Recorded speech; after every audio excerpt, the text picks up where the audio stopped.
Hello beautiful people and welcome!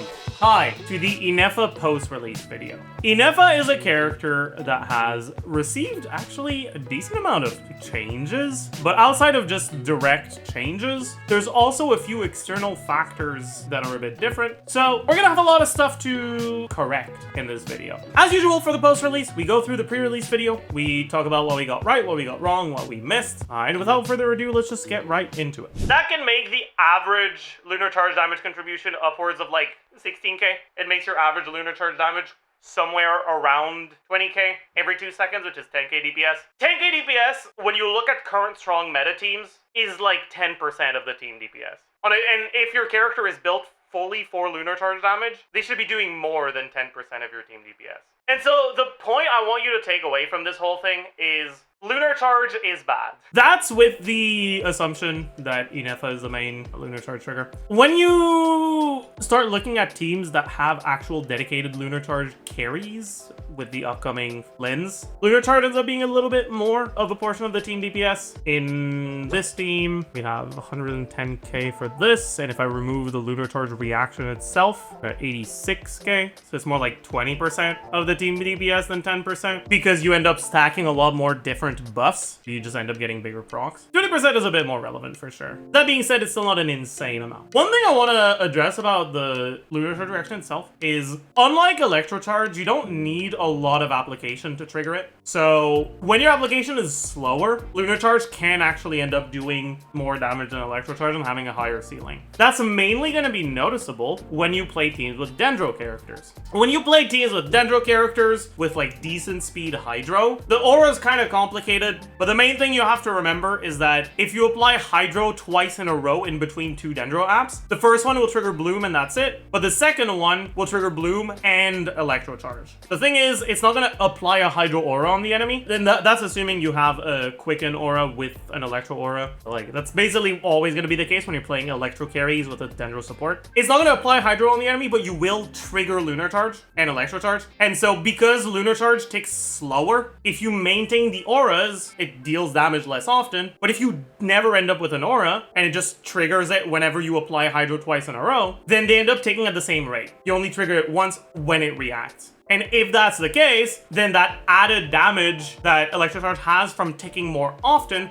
doesn't actually happen. And so in those cases, Lunar Charge is a decent amount better. Her Ascension 1 passive, Overclocking Circuit. If there are thunderclouds created by Lunar Charge reactions nearby when Brigida unleashes her discharge attacks, so for reference, when you trigger Lunar Charge, it creates a thundercloud, and that thundercloud is what does the Lunar Charge damage for Lunar Charge reaction. The thundercloud stays there even if the enemy isn't affected by Hydro or Electro anymore, but it won't deal damage to enemies that aren't affected by those elements. I'm not entirely sure what the thundercloud duration is. It seems like it's about 5 seconds for the thundercloud duration. So as long as you trigger Lunar Charge every once in a while, it's pretty easy to maintain full uptime on the thundercloud. So no problem with that. Ineffa overall is a character that, without looking at the actual value of the numbers themselves, in teams functions in a very similar way to Emilie, where she's quote-unquote reliant on a reaction, but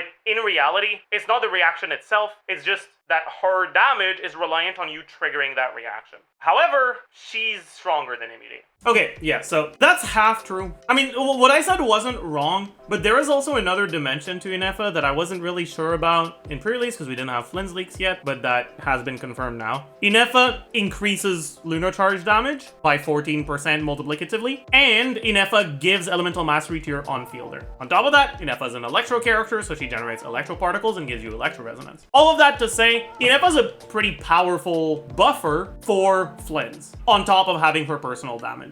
She's not like the most insane buffer in the game, but her buffs are actually relevant. And so she has that added dimension that Emilie doesn't have. As of the latest version of beta, her stat snapshot for this Ascension passive, which means that you can Bennett buff it, will that stay the case? So that is the big change that happened in between last version of beta and live. She don't Snapshot no more. That's a pretty big nerf for some teams, but it also kind of doesn't matter for other teams. Mainly, it's a big nerf to pretty much all the teams that use Bennett, and it kind of isn't a change at all for any team that doesn't use Bennett. In terms of just damage values, on release, you can expect to see Ineffa DPS hovering anywhere between 10 to 20k range in teams that are not too focused on her personal damage, aka teams where you don't have shredders for Electro and you don't really have a lot of buffs for the Ineffa. And you can also expect it to go upwards of like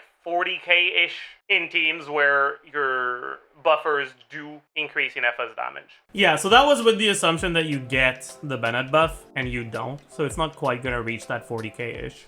Let's quickly talk about cons. C1, rectifying processor. When Ineffa activates her optical flow shield barrier, so basically all the time because it lasts for 20 seconds. Increase lunar charge damage by 2.5% for every 100 attack, up to 50%. You already want to build at least 2,000 attack, so this is basically 50% lunar charge damage. From what I understand, this just adds on to your EM multiplier. So it's, instead of +1 in the formula, it's +1.5.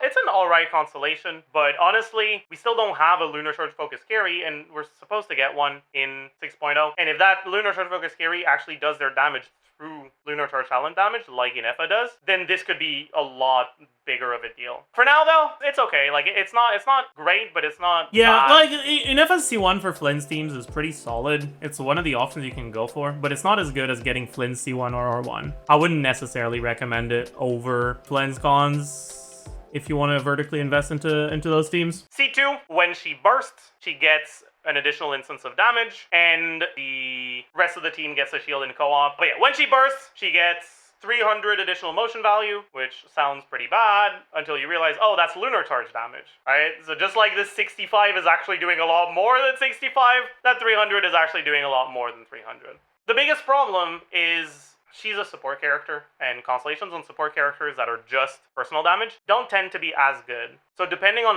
what exactly we get for the 6-point lunar charge carry, it's very possible that you end up playing Ineffa in teams where she doesn't get that many buffs, in which case, this isn't that insane. Especially with the fact that the Nullcry carry set doesn't actually work on Ineffa. Her C2 is just pretty shit, actually. When it comes to early Constellation stuff, I'd say that if you're going for one thing only, Sigil is probably a little bit better. If you're going for two, C2 R0 is probably a little bit better than C1 R1. Yeah, don't go C2 R0. That shit sucks. If you want to go higher than C1 or R1, you get C1 R1. You don't go C2. C6 makes it so that every 4 seconds, it says 3.5, but it's a cooldown of 3.5 on something that can happen every 2 seconds. Every time you trigger Lunar Charge from the Thunderclouds, so once every 2 seconds, she gets an additional 135% motion value. Now, this, unlike her Ascension passive, only works when the enemies are like affected by both Hydro and Electro. So it won't work on stuff like Arlecchino Vape teams, for example. At least it won't work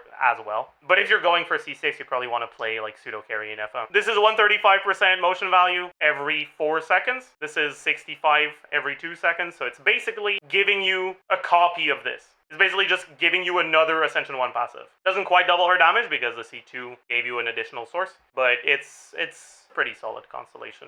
I will say, oh yeah, for a C6, it's on a support character, it's not that great. Yeah, we can skip to the conclusion for weapons. The Snapshot changes most definitely change things. Mainly, Calamity Queller is a lot better because it actually works. Now, it's not like insane broken, but it's pretty good. Missive Windspear is a little bit worse because it's not full uptime, but that's pretty much the only things that change. You still generally just use either Ketane or Fab if you don't have the 5-star weapons, and if you do, you kind of just use one of your stat sticks and it's fine. Now for artifact sets, the new set might not do exactly what the sus leak said, but I think it's incredibly likely that it will be a set you're supposed to use on Ineffa. It's not. The new sets that we have, there's a carry set that only works when you stay on field, so it doesn't work on Ineffa, so you're not using it. And there is a support set that gives you a different effect based on the amount of Nullcry characters you have on the team. The 2-piece is 20% ER. The 4-piece is an effect that gives your team an EM buff when you would deal elemental damage. The EM buff is 60 if you have 1 Nullcry, high and 120 if you have 2 or more. So if you play Ineffa with Flins, it's gonna be 120 EM. The thing is, unlike Cinder City, the non-cry artifact set doesn't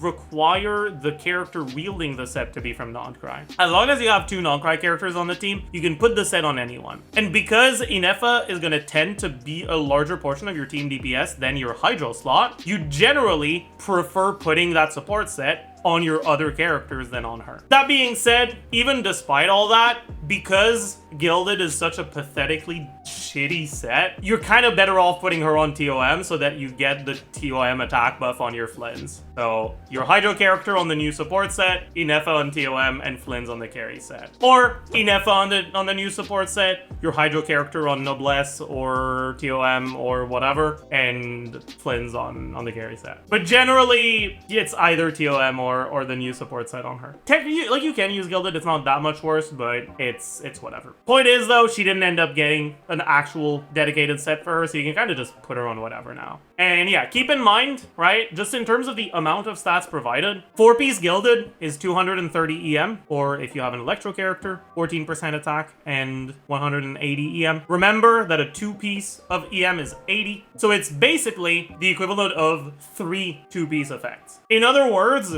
if you go 2-piece, but your artifact quality is better by like 3 or 4 stat rolls, then it'll be better. So as much as Gilded is her best damage set, it is far from necessary if you want to build her for damage. You can put her on 2-piece, and if you have a good enough 2-piece, it's probably better than your Gilded. Unless you have an insane Gilded because you farmed for all Hyphem for 30 years. I want to talk very, very quickly about Hyperbloom. Ineffa is actually most likely going to be the best Electro trigger for Hyperbloom, because as long as you have enough Hydro to maintain Thundercloud, which generally shouldn't be an issue with double Hydro Hyperbloom, if you build her for some sort of hybrid bullshit with a bunch of EM but also some crit, she'll do a little bit less Hyperbloom damage than a character like Raiden, but she'll also have her actual talent damage. I'd say that currently Ineffa is about as good as Raiden as a trigger, but when 6.0 comes out, things might change a little bit. 6.0 doesn't just see 1 new 5-star character, it sees 2. There's Flins, but there's also Llama. Llama is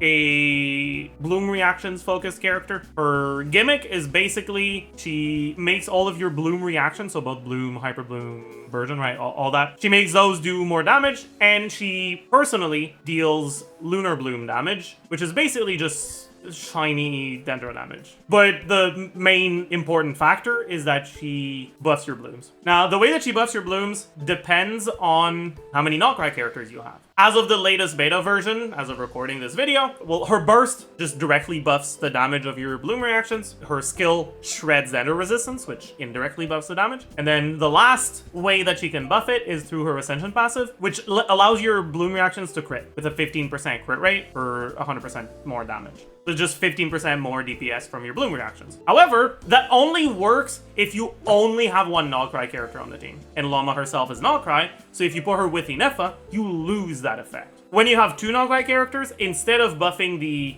bloom reaction damage, she buffs her own personal damage. She buffs the lunar bloom damage, which is just kind of like Ineffa's Ascension passive, direct damage from her kit that doesn't scale with damage percent and bypasses enemy defense. The thing is, she got a pretty big nerf to her personal damage on the latest beta version, so that's not that appealing. And so putting Ineffa on the team actually makes things worse because you lose the crit rate on your blooms, and instead you just get a bit more personal damage on Llama, but like I said, her personal damage is just not that great anymore. Basically, they nerfed the synergy between Llama and Ineffa. And Llama is going to be much better than Nahida in these Hyperbloom teams. And so because of that, I don't think Ineffa is going to be as good as Raiden in Hyperbloom when Llama comes out. The one exception to that is going to be teams that on-field your Hydro characters. Right? In all those teams you want to play double Hydro, you either on-field Llama because she's a catalyst with like Sing So Yalan, or you can do an on-field Hydro carry like Neviret because Llama also shreds Hydro resistance. And in those teams, because your Dendro application is off-field, you don't generate as many seeds, so the upside of Raiden hitting seeds faster and triggering Hyperbloom more often doesn't matter anymore. And at that point, the Lunar Charged personal damage from Ineffa paired with the shield, which is pretty nice, is just gonna provide more value to your team than Raiden would. Basically, right now, Ineffa and Raiden are fairly similar in Hyperbloom teams, but when the new patch comes out, if you do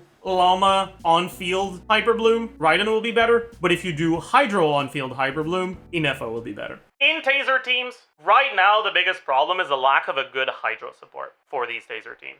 Right? You've got your Bennett, that's pretty good. You've got a few options for your Animo units, but there is no Hydro unit that actually either has a lot of personal damage to the same extent that Ineffa does, or gives you a buff that Ineffa cares about. The good Hydro buffers provide damage percent buffs, right? Yelan, Farina, those are damage percent buffs. And like we've mentioned multiple times already, it's not what Ineffa really wants. She wants attack percent, she wants EM, she wants crit, she doesn't want damage percent. Because of that, it's kind of weird evaluating what the last slot should be in these Taser teams. Personally, I'm leaning a little bit more towards Farina, so you can use Marechaussee, at least until her new set comes out, and on-fielding Ineffa, or at least alternating Ineffa and your Animo. Yeah, I mean, for like the strictly Ineffa-focused teams, this is alright. I just think that after all the nerfs that ended up hitting Ineffa through the beta, these teams are just not that great anymore. Like, Ineffa seems to be very much balanced around Flins, and just not that strong outside of the Flins teams, although she is like fine in like normal Taser. In any case, Taser is not her only option. Other options that you have is, I've already mentioned, Hyperbloom. For Hyperbloom though, you need to have double Hydro. One Hydro, if your Dendro is Nahida, is not enough to end up wiping away the Dendro aura. So that's only half true. In reality, it's fine if you do double Electro as well, as long as your Hydro is hitting faster than your Dendro does. Like, as long as you end up getting a back-to-back Hydro application in between two Dendro application, you'll be fine for your Thundercloud uptime. But it's gonna depend a lot on the teams. Generally, if you do double Dendro, it's gonna be hard to make that happen, but double Electro, it'll be fine so long as your Hydro isn't really slow. Next is Overvape. Using the Pyro carries with Ineffa is actually going to be pretty good. For a while now, Overvape has been like okay, right? Just using characters like Fischl. As long as you have enough Hydro to sometimes trigger the Thundercloud. Additional thing here, now that we know what the Nullcry sets do, if you end up using Ineffa, it allows you to get 60 EM from the new Nullcry set as an additional buff. And if on top of that, your Hydro slot ends up being Ino, you can get 120 EM instead of 60 from the Nullcry set. So that's another nice thing that's gonna help these Overvape teams. Ineffa is actually going to be a pretty solid character in Arlecchino Vape teams. She's going to be okay in Hu Tao teams. She's going to be alright in Gumming teams. But there's one thing I haven't talked about yet, which is probably where I think she shines best in her current state, which is Chasca.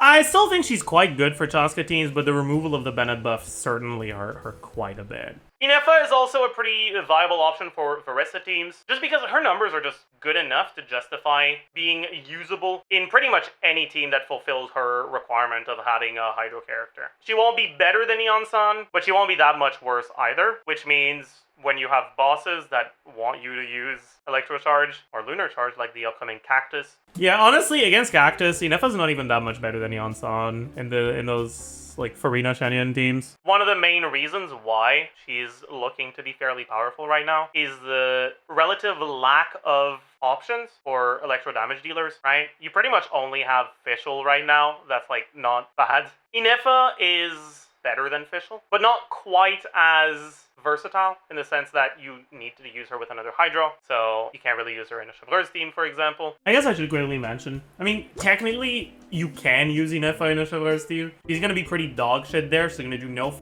damage, but she's a shielder, and we don't really have good defensive options on the Electro slots for a Chevreuse team, so she is usable if you really, really want to. But we don't know yet what the upcoming non-cry carries are going to be like. We do believe, based on leaks we've had so far, that we are getting a Lunar Charged focused carry in 6.0. But it's very possible that that carry doesn't end up being reliant on Ineffa. It's very possible that Ineffa for that carry is kind of like Emilie for Kanish, where like she's usable and technically part of the best team, but if you don't have her, it's not the end of the world at all. Okay, it is not like that at all. Now that we have the numbers for Flins, Ineffa is a pretty major upgrade over the alternatives in Flins teams. If you compare her premium with Ino C6 or C0 to your next best alternative without Ineffa, it's about 20% behind. This is mainly because of how energy reliant Flins is. You can't play him solo Electro, you need a second Electro character. That means you can't do Bennett. Like, it's to replace the Ineffa slot, and because of that, the value of the bus you have access to is much lower. So the gap is it's pretty big. It's 20%. 20% is generally a little bit less than what you get from a Constellation. Or if you look at C1 Flins' best teams without Ineffa versus C0 Flins with Ineffa, they're actually pretty similar, with C1 Flins without Ineffa being slightly better. But it's not that big of a difference, so you can kind of think of Ineffa as equivalent to a Flins Constellation. A large portion of what makes Ineffa good is for personal damage, which means that if the upcoming carry is really powerful themselves, you might be better off using characters that give bigger buffs over characters that have more personal damage. I would highly recommend, even more so than usual, if you're planning on going for Ineffa, not for a carry you already have like Chasca, but in order to have the like strongest 6.0 teams for Nogcry, I would highly recommend waiting for the first impressions and post-release video. Yeah, this is something I've mentioned a few times already. If you're someone who just fell in love with Flins in the teaser video because you have no taste for, and you're wondering, do I need to get Ineffa for him? You don't. Even if at C0, right? Flins' teams are looking like they're going to be strong enough to like clear content without Ineffa. But at the end of the day, yeah, it's 20% behind, but like 80-something KDPS is still very usable. Not amazing, but it's not bad. And if you don't have enough primos to guarantee both Ineffa and Flins, the fact that C1 Flins is often slightly better than C0 Flins plus Ineffa. If you only have enough primos to guarantee one of them, I'd probably just recommend not getting Ineffa and getting Flins. And if you end up getting him early, you can try to go for a C1 too. All in all, Ineffa, like I said, looks like a pretty strong character, but we don't know yet if they're gonna intensify the power creep and Nogcry, or if they're gonna slow down. Yeah, this is kind of hard to say, honestly. If Columbina's a support, Nogcry power creep is probably gonna be f***ing insane. We're already getting almost 110k on C0R0 teams with Flins, and that's with Ino, who's honestly just a shitty character. If Columbina is actually a support and is supposed to replace Ino in those teams, I'm expecting those team DPS to go pretty high, but if she's a carry, maybe not. I don't know. Conclusion for the post-release? Honestly, I ended up not pulling for Ineffa. I'm pretty okay with that at this point. I've decided, you know what? This is okay. I don't need her. I don't really like Flins' character or Flins' gameplay design. It kind of just feels like they're redoing the same shit they did for Varesa. So because of that, I'm not really too excited about the idea of getting him. And if I don't get him, then I don't really care too much about getting Ineffa either. Now that they've nerfed the Snapshot, it makes her a lot worse in the non-Flins teams mainly. So a little unfortunate, but it is what it is. But yeah, I've pretty much said all I wanted to say. So as usual, I hope you learned a thing or two. Hope you enjoyed, and I will see you guys in the next one. Bye, YouTube.